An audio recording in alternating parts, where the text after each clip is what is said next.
I originally wanted my head unit to go right here into the dash, but I've determined that the head unit itself is actually too large for the opening.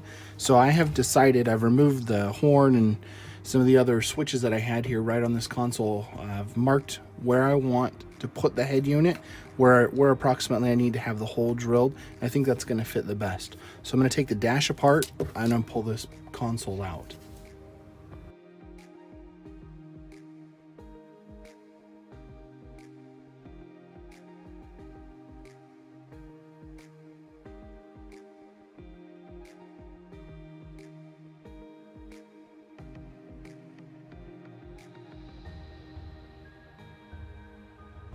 So this head unit is a Rockford Fosgate PMX2. It does come with a backing plate, so this will fit nicely back inside here. And I've actually used it as my original template. So sat in the vehicle, squared it all up, drew around with my Sharpie, and found center. So I just want to double check that that is going to be exactly where I want it to. It's the old saying, right? Cut twice, measure once. Gotta get it right.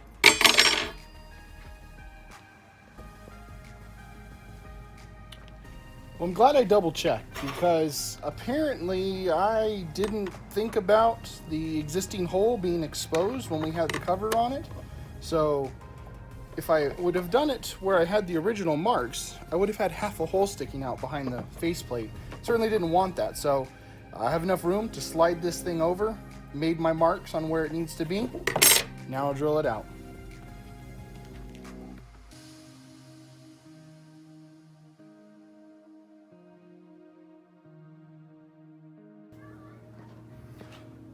Now that I've made a complete mess here, my hole's cut. Let's see if I got it right.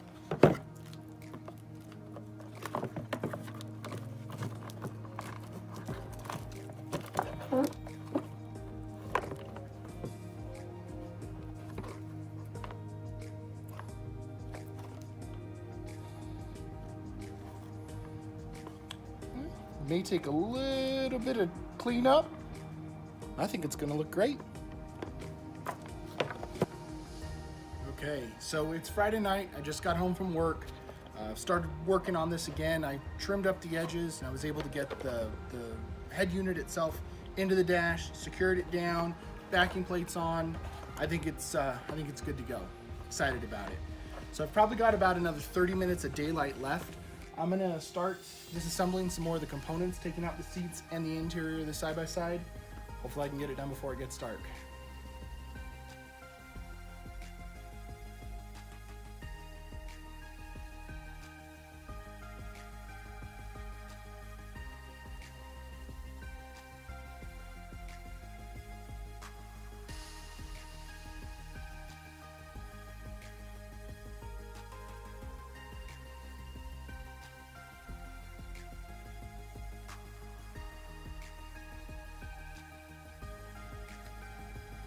So this is probably a good moment to stop and actually show you what I've done.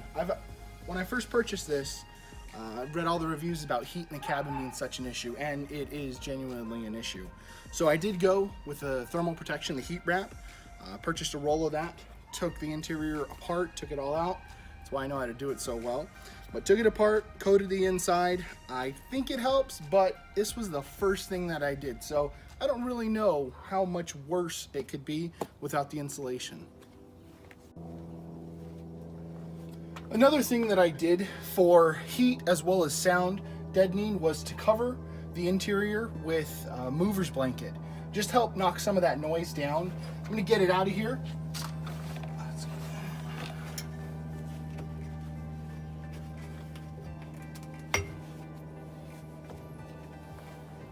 So, mover's blanket, I didn't know how well it holds up to the heat. So another thing that I did, where it actually covers the engine itself, I insulated the blanket with welder's mat. Just something that I purchased online, but the welder's mat I think is good up to something like 1100 degrees. So I'm not really worried about the engine heat causing any damage to the blanket that's inside here as well. Additionally, I did heat wrap the exhaust pipe all the way, both pipes, until they exited the cabin.